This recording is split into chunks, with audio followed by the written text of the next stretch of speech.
Hi welcome ටු තුෂ් home cooking. මම ඔයාලව හම්බ වෙන්නේ ටිකක් කාලෙකට පස්සේ.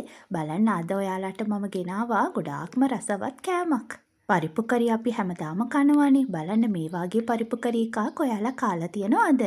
බලන්නකෝ මේකේ රස. මම අද කියලා දෙන්නම් මේක කොහොමද හදාගන්නේ කියලා.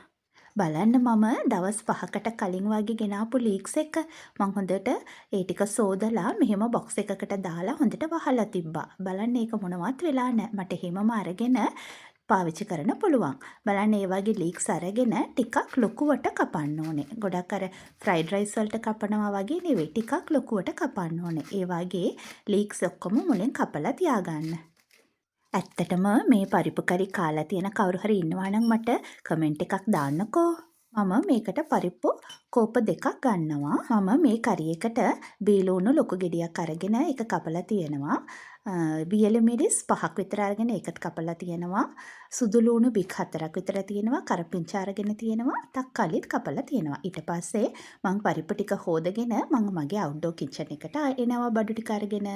ඊට පස්සේ මැටි වලං එකක් ලිපේ තියලා තෙල් ටිකක් දාලා රත් වෙන්න තියෙනවා. තෙල් රත් වුණාම අබ උළුහල් උඳු ඇට එකට එකතු කරනවා. ඒ ටික හොඳටම රත් වුණාම අපි කපලා තියාගත්ත ලූණු, සුදු ලූණු, කරපිංචා ඒ ටික ඔක්කොම දාලා වියලි මිරිසුත් එකතු කරලා අපි ඒ ටික ඔක්කොම ඒ තෙලෙම බදිනවා.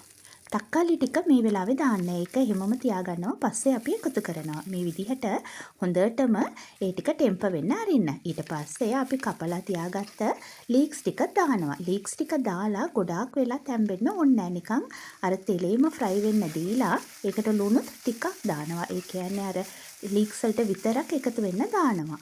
ලීක්ස් ටික මේ ගානට ටෙම්ප කරා නම් ඊට පස්සේ අපි සෝදලා තියාගත්ත පරිප්පු ටික එකට එකතු කරනවා. එතකොට පරිප්පුයි ලීක්සුයි එකට තමයි ඉදෙන්නේ. ඊට පස්සේ ඒකට අවශ්‍ය ප්‍රමාණයට වතුර දානවා. ඒ කියන්නේ අර පරිප්පු ටික වැහෙන්න වගේ තමයි අපි වතුර එකතු කරගන්න ඕනේ. ඊට පස්සේ පරිප්පු එකට හරියන විදිහට ලුණු කුඩුත් එකතු කරනවා.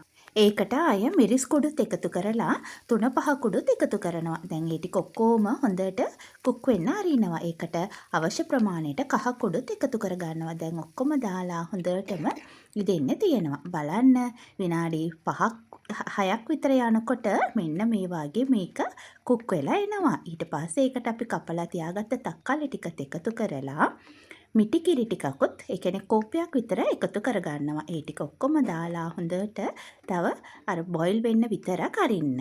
විනාඩියක් විතර ලිප ලෝ ෆ්ලේම් එකේ තියලා එහෙමම තියනවා. ඊට පස්සේ ලිප ඔෆ් කරනවා. බලන්න අපේ රස පරිප්පු කරි එක රෙඩි. මේකේ තියෙන ලස්සන වගේම තමයි රසත්. ඔයාලා හදලා බලලා කාලා බලන්නකෝ. මේ පරිප්පු කරි එක රොටිත් එක්ක හරි චපාතිත් එක්ක හරි කාලා බලන්න. ඒක විතරක් නෙවෙයි බත් එක්කත් හරිම රසයි. බත් එක්ක රසමුත් දාගෙන මේ පරිප්පු කරි එකකුත් දැම්මම නම් මාරම රසයි. මේ වගේ රස කෑම වර්ගවල රෙසිපිස් ටික දැනගන්න ඕනේ නම් තුෂ් හෝම් කුකින් එක සබ්ස්ක්‍රයිබ් කරන්න.